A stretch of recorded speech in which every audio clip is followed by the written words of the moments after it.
आदार आदाब अभिनंदन आभार। मैं दक्ष जैन आप सबका स्वागत करता हूँ मेरे दूसरे यूट्यूब वीडियो पे। आज हम फिर से एक लीड कोड का क्वेश्चन सॉल्व करेंगे। चलिए देखते हैं। हाँ, तो आज का हमारा क्वेश्चन है रोटेट एरे। ये एक मीडियम लेवल का क्वेश्चन है, लेकिन ये आसान है। क्वेश्चन में लिखा है given an array nums rotate the array to the right by k steps where k is non negative। हम्म तो डिस्क्रिप्शन में कुछ खास दिया नहीं है। इन्होंने कहा कुछ तो रोटेट करना है राइट एक नम्स नाम की एरे को बाई रोटेटिंग, मतलब हमें उसको राइट राइट स्टेप्स में खिसकाना है। कुछ समझ तो नहीं आया। एग्जांपल्स में देखते हैं। नम्स इज इक्वल टू 1 2 3 4 5 6 ऐसी एरे दी हुई है। के इज इक्वल टू 3 है। हमारा के क्या है यहाँ पे? अच्छा, के स्टेप्स है। ओके, तो 5 6 इन्होंने क्या किया है यहाँ से?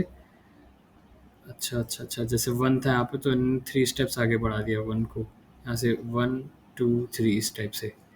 सो बेसिकली अब मुझे थोड़ा थोड़ा समझ में आ गया है कि ये कह रहे हैं, आसान भाषा में बोला जाए तो रोटेट करने का मतलब है कि किसी भी एलिमेंट को राइट पोजीशन में खिसकाते जाना है, की टाइम्स खिसकाना है। और अगर वो लास्ट में पहुंच जाए तो उसे सर्कुलरली फर्स्ट पोजीशन पे ले जाके फिर से उसको वही चीज़ करनी है। जैसे कि ये था 7, तो इसके आगे कुछ है नहीं, तो फर्स्ट स्टेप पे ये यहाँ पे पहुँच जाएगा स्टार्टिंग में, फिर सेकंड और फिर थर्ड, ऐसा। तो इसका मतलब ये है।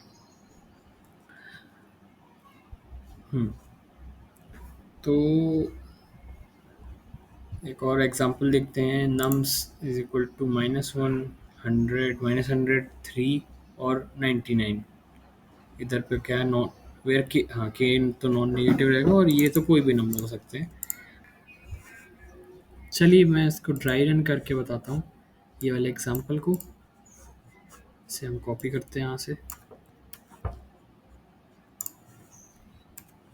ये मैं बताऊँगा कैसे आया।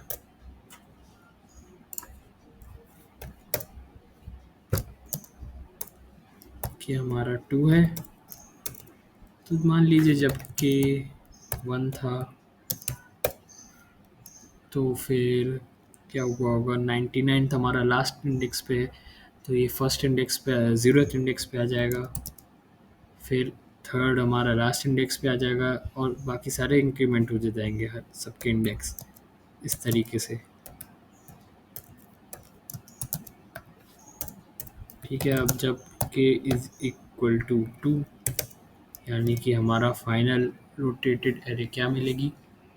तो सेम प्रोसीजर से अब थर्ड लास्ट पे है, तो हमें थर्ड 0 पोजीशन पे आ जाएगी, 99 1 पोजीशन पे आ जाएगी, -1 सेकंड पे और -100 लास्ट पोजीशन पे। यही हमारा आंसर है।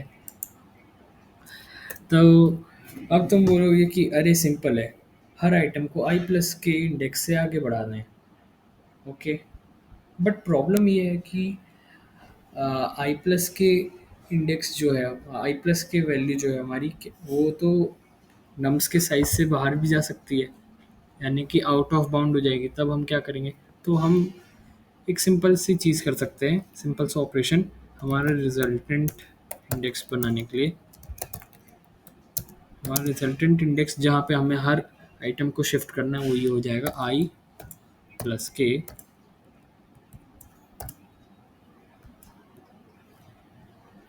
मॉड्यूलरली डिवाइडेड बाई नम्स का साइज। तो अब ये कभी भी, ये वैल्यू जो है, ये कभी भी नम्स के साइज से बड़ी नहीं हो सकती और हमेशा नम्स के साइज पे रहेगी, और यही हमारी रिजल्टेंट इंडेक्स हो जाएगी, यही हो जाएगी। तो चलिए मैं कोड करके ही दिखाता हूँ। यहाँ पे मैंने पहले थोड़ा सा लिख के रखा था, इसको हटाएंगे। तो ये है हमारा वेक्टर इंट टेम्परेरी वेक्टर हम क्रिएट कर लेंगे, और क्या करेंगे? हम लूप चलाएंगे अब directly. Int I is equal to 0, I less than nums dot size I plus plus temp के ये वाले इंडेक्स पे, रिजल्टेंट इंडेक्स मानी नए इंडेक्स, यानी कि आई आई प्लस के modularly divided by nums dot size, इस इंडेक्स पे हम नम्स के आई की वैल्यू स्टोर कर देंगे। और अब हम टेम्प ही रिटर्न नहीं कर सकते क्योंकि ये वॉइड है, तो मतलब हमें नम्स को ही मॉडिफाई करना था, लेकिन हमने थोड़ी एक्स्ट्रा स्पेस ले ली है, तो हम क्या करेंगे, nums is equal to temp और हम इसी को मॉडिफाई कर देंगे बस। क्या ये चल जाना चाहिए? Applying non zero offset 12 to null pointer. क्या आ गया, क्या आ गया, क्या आ गया, क्या आ गया?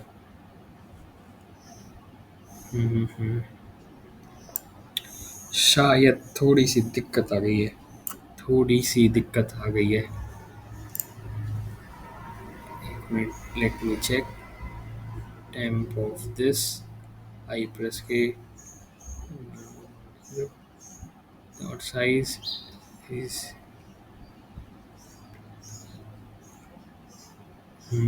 हाँ, मैं समझ गया।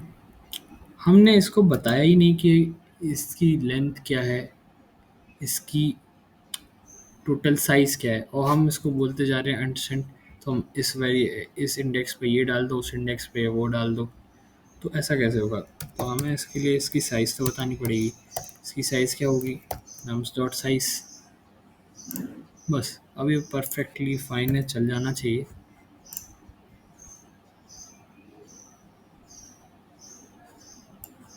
यस, बिल्कुल चल गया, सबमिट भी कर दिया है। हाँ, बढ़िया बढ़िया चल रहा है। टाइम कॉम्प्लेक्सिटी देखते हैं। Time complexity is O of N, और यहाँ पे हमने थोड़ी मेमोरी ज़्यादा ले ली क्योंकि हमने एक एक्स्ट्रा मेमोरी भी ली है, ये टेम्प नाम की एक्स्ट्रा मेमोरी भी ली है। देखिए ओ ऑफ एन, क्योंकि हमने सेम साइज़ की एक्स्ट्रा मेमोरी ली है। तो ये थी हमारी अप्रोच, इजी अप्रोच। अब एक और मैंने अप्रोच देखी थी, एक और मैंने अप्रोच देखी थी, लीड कोड पे ही देखी थी मैंने, किसी और की अप्रोच थी। मैं आपको वो भी दिखाता हूँ, ये मेरी अप्रोच नहीं है लेकिन मुझे बहुत अच्छी लगी। तो अप्रोच क्या, मैं आपको डायरेक्ट कोड दिखा देता हूँ, उसी में समझा दूंगा। तो ये था वो अप्रोच। हम इसको ही डायरेक्ट कॉपी पेस्ट करते हैं और फिर मैं आपको डायरेक्टली समझा दूंगा। अभी के लिए इसे कमेंट आउट कर दिया एंड इसे हम डाल देते हैं यहाँ पे। तो इसकी बेसिक अप्रोच, इसका कहना ये था कि सबसे पहले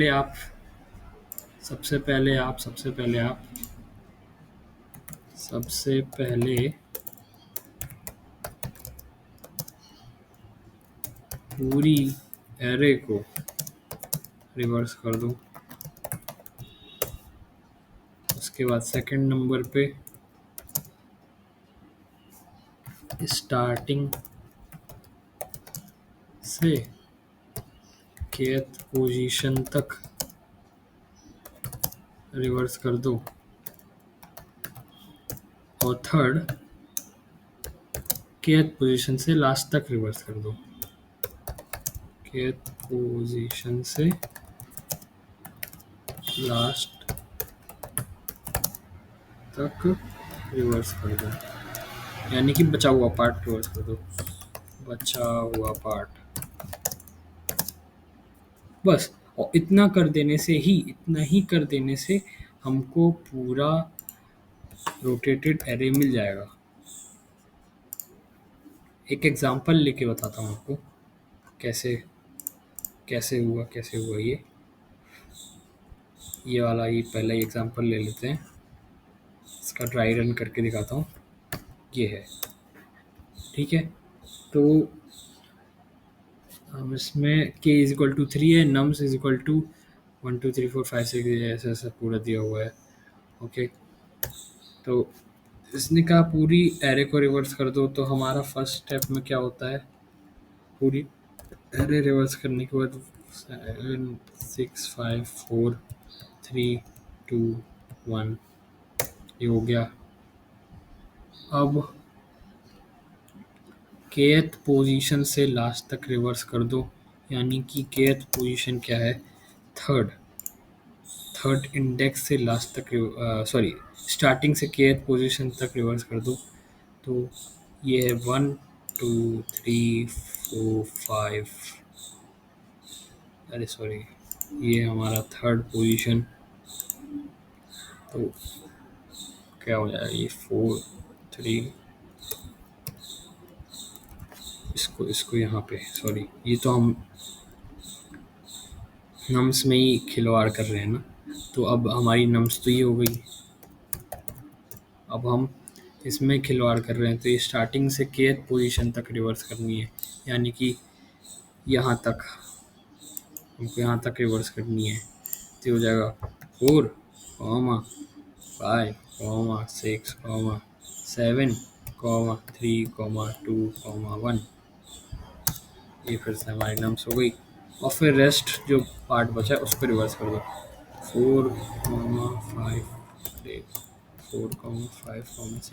7 1 2 3।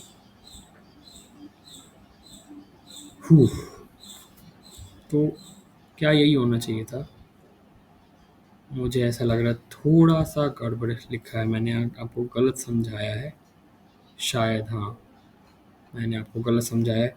हमें 4 के पहले तक का रोटेशन करना था, ना कि 4, ये गलत बताया मैंने, सो सॉरी, ये गलत बता दिया है मैंने आपको।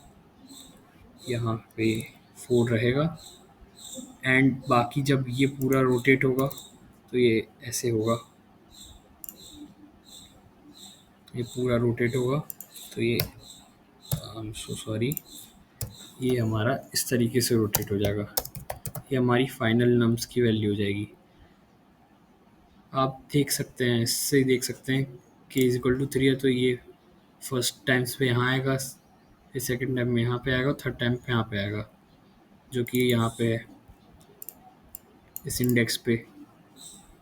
ये हमारा 7th कहाँ पे था, लास्ट में था, तो फर्स्ट टाइम पे यहाँ पे आएगा, 0th इंडेक्स पे, सेकंड में फर्स्ट इंडेक्स पे, और थर्ड पे सेकंड इंडेक्स पे, ये सेकंड इंडेक्स पे। तो यही हमारा फाइनल रोटेटेड एरे है, और बस हम इसे ही रिटर्न कर देंगे, रिटर्न नम्स। तो हमारी स्पेस कॉम्प्लेक्सिटी भी कम हो जाएगी और टाइम कॉम्प्लेक्सिटी भी कम हो जाएगी। तो इसको मैंने कॉपी करके रखा ही है, इसको मैं पेस्ट कर देता हूँ। ये बिल्कुल वर्क कर रहा है, बिल्कुल वर्क कर रहा है दोनों केसेस के लिए, और सबमिट करने पे